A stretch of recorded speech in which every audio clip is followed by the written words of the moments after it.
Lanes Farm and Fleet 200 today, 2 Eastern live on TNN Motorsports.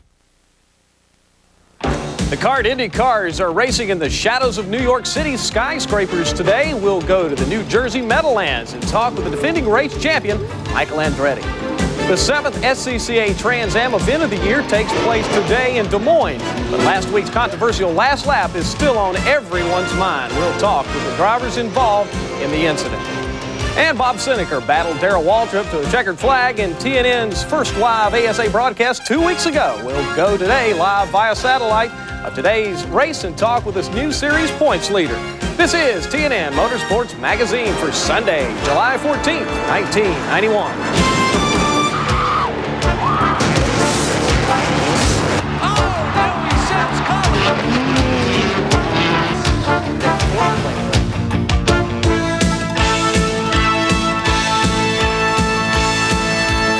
Good morning, everybody. I'm Pat Patterson. Thanks for joining us. At 2 p.m. Eastern this afternoon, the American Speed Association competes at the Milwaukee Mile for the second time this year. Mike Andretti began a 3-race win streak with his victory in May. Now let's check in with Larry Newber on how they qualified for today's 200-lap event, which will be seen live here on TNN.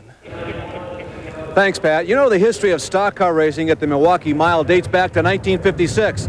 They've been racing here since the turn of the century, but only fendered cars since then, when Troy Ruttman, who had won the Indy 500 4 years earlier, was the first victor.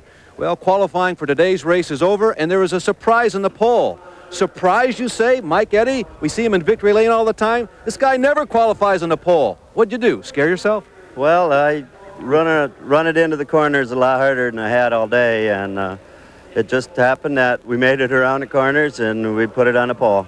You qualify in the pole so seldom. Can you remember the last time? Well, it was last year at Anderson. It was the last time I sat on the pole, and it was probably 10 years since I sat on a pole. And hey, it really feels great. The Nationwide Auto Parts Pontiac was really running great today, and we did a few fine adjustments for qualifying, which I don't usually try, but seeing we're on TV, I wanted to sit on the pole really bad today. Mike, the race tomorrow, what do you think your chances are? This is an unusual place for you to start. Well, I think I always run good here at Milwaukee. The track treats me good, and I got a lot of respect for it. So I think we'll do good tomorrow if we don't have no mechanical problems.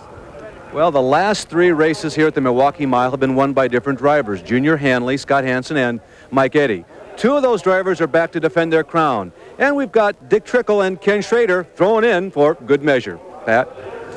All right, thanks very much, Larry. Bob Senneker is the hottest driver in ASA right now, and he took over the points lead with his win in Canada last week. Now we'll go live via satellite to Wisconsin and talk with the defending ASA champion in our Roses Sky Shot. First of all, good morning to you, Bob, and looks like it's going to be a great day for a race at Milwaukee's Mile.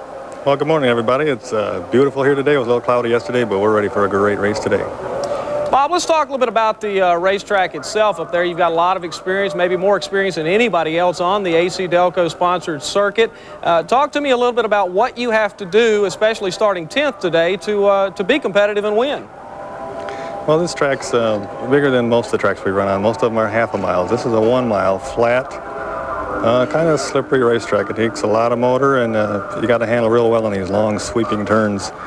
Our Bayshore Chevrolet Lumina is a little bit slow on the straightaways this weekend. We got our second motor in. It's not quite as powerful as our good one, but we hope we can make up the time in the corners.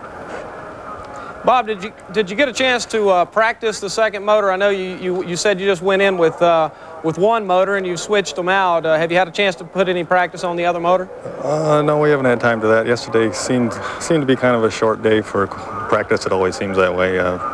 But we're ready to go the distance. The longer we can run green, I think the better we'll be. How much is pit strategy today, Bob, gonna help or detract from your effort? How many pit stops have you got to make in this event, and what kind of strategy in terms of pits have you got to be worried with today? Well, if we can have a caution come down right in the middle of the race around 100 laps, that would probably be the only pit stop we'd have to make, but we can't call the cautions as we want, of course, so we may have to need a caution later on. If we do, our pit crew can do a heck of a job. They kept us in front at Calgary. They did good in Nashville. They're going to do good again today. If anything will help us, the crew will help us. You know, Bob, you guys, you look really relaxed. And, you know, for all the years that you've been dealing with ASA, you know, there's a lot of new things happening with this series. You've got the sponsorship of AC Delco. You've got TNN and the television that's going on. Did you ever think that ASA would develop as it is developing? And have you had any surprises this year with all the media coverage? No, this is, we've been talking about this for several years now, and finally this year it came true, the live TV. We've wanted to do it, ASA has wanted to do it, and they've worked on it, and they finally got it going, and it's just getting greater and greater. I hope we do better at that next year. Well, we want to wish you the very best today. Hope it's a good, safe race for you. You'll be starting 10th, and I'm sure you'll be headed to the front as quickly as you can get there. Hope it's a good day for you and your team. Appreciate you spending some time with us this morning. Okay, thank you, Pat. All right, thank you very much, Bob. Folks, don't forget, you can see the ASA race from Milwaukee's Mile here on TNN at 2 p.m. Eastern. Now, the Indy cars are racing in New Jersey today. We'll talk with defending champion Michael Andretti when we come back.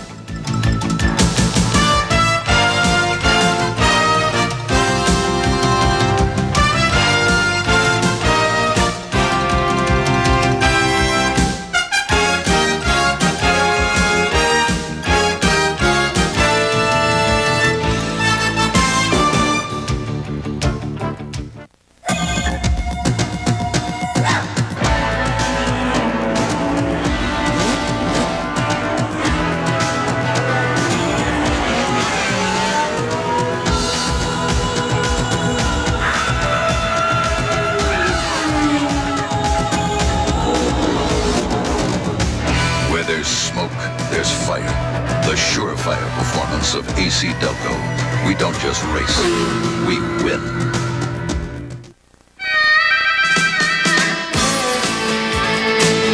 Who needs all the rigmarole? Face it, lots of places offer new tires. I'm not going to hand my car over to just anyone. But you got to ask yourself, who's going to back you better than Sears? When they say it's guaranteed, it's guaranteed. And right now, Sears Guardsman Response XL with a 45,000-mile warranty is as low as $24.99. Installed in just 60 minutes, 7 days a week. Come on, who's going to back you better than Sears? Inside your smooth-running engine is a torture chamber. And under these grueling conditions, only one leading motor oil meets the world's toughest requirements for viscosity breakdown. Castrol, the only leading motor oil that provides maximum protection against viscosity and thermal breakdown. So use Castrol. Why make things tougher on your engine? Castrol, engineered for today's smaller cars. Drag racing results on Castrol's NHRA now. Dial 1-900-468-NHRA. Kathleen Turner is a private detective who believes in women's rights, lefts, and uppercuts.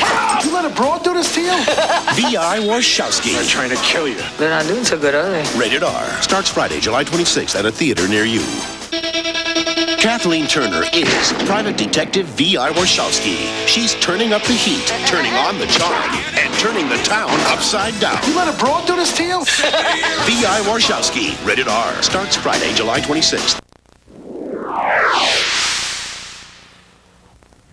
Welcome back, everybody. Michael Andretti has won 3 IndyCar races this year, but he still trails winless Bobby Rahal in the points chase. In our Rain-X Inside Line, IndyCar Magazine editor Ned Wicker talked with the Kmart Haviland driver about how he plans on closing that gap.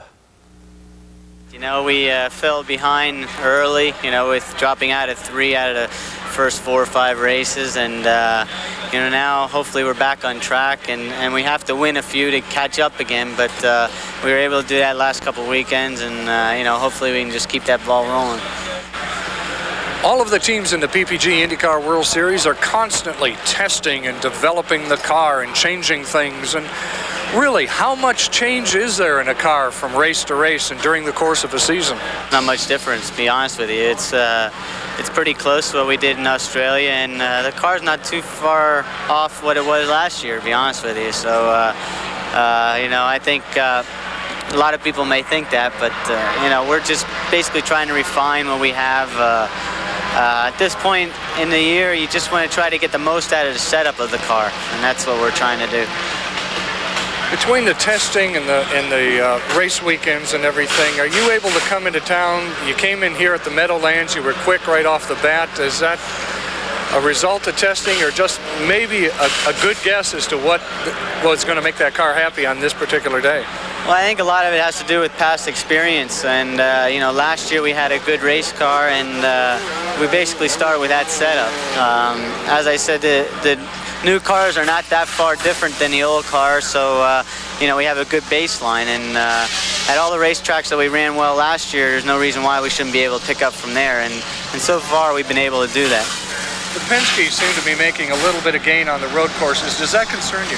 Yeah, very much so. You know, Emerson's becoming stronger and stronger, and he's a real thorn in our side at the moment. They definitely have figured out the car for the road courses, so you know, they're going to be the real threats come last race. And the TNN viewers would like a little update on what your efforts are with that McLaren team and what's going on there. Well, we have another test set up August 6th in Silverstone, England, and you know, we'll see how well that goes, and you know, we have to know pretty much after that where we're going to go.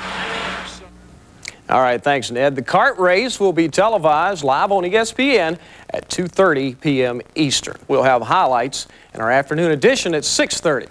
Now, the Sports Club Car of America, its Liquid Tide Series Trans Am Series will take place in Des Moines, Iowa today, but there's a lot of controversy about the final lap incident in Cleveland last week and its aftermath. Gary Michaels explains. Scott Sharp in 33 and Darrin Brassfield in car 5 have been swapping the lead over the last 10 circuits of the race. On the last lap, Sharp was in front when the two came together and the leader went into this short spin. Brassfield went on to win while Sharp recovered for second. After the race, SCCA officials allowed Brassfield to keep the win, but penalized him 3 drivers' points, 2 manufacturers' points, and $1,500. At Des Moines Friday, the SCCA explained its rationale for Brassfield's penalties. The rulebook requires every driver to make a safe pass when he's overtaking, and that means you drive around and pass the car in front of you without knocking them off the road. The drivers involved, as you might expect, have differing versions of what happened.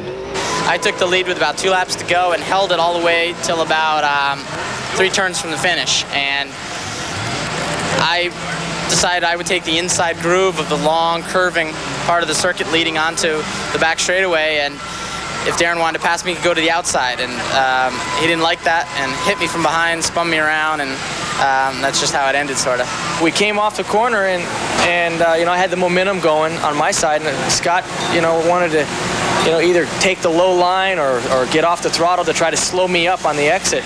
And when we did that, or when he did that, there's not much room when you're talking about a half a car length separating you, or even closer than that, to make a decision of what he's going to do. And when he got off the throttle for a split second, since we were on the exit, we were back to full throttle, I caught him in the rear bumper. The manufacturer's 2-point penalty dropped Oldsmobile from a first-place tie with Chevy. Brassfield is an Olds driver, Sharp a Chevy pilot. Brassfield has a reputation of not being afraid to rub fenders, and the sanctions imposed at Cleveland won't change the way he drives. After 10 years of you know, quite a bit of success in my career, to say that I've been doing it wrong to this point, I think is, you know, a little bit crazy. I don't think that I did anything wrong, and that's the way I'm going to look at it. Brassfield trails Sharp by 15 points in the driver's standings. This is Gary Michaels reporting for TNN Motorsports Magazine.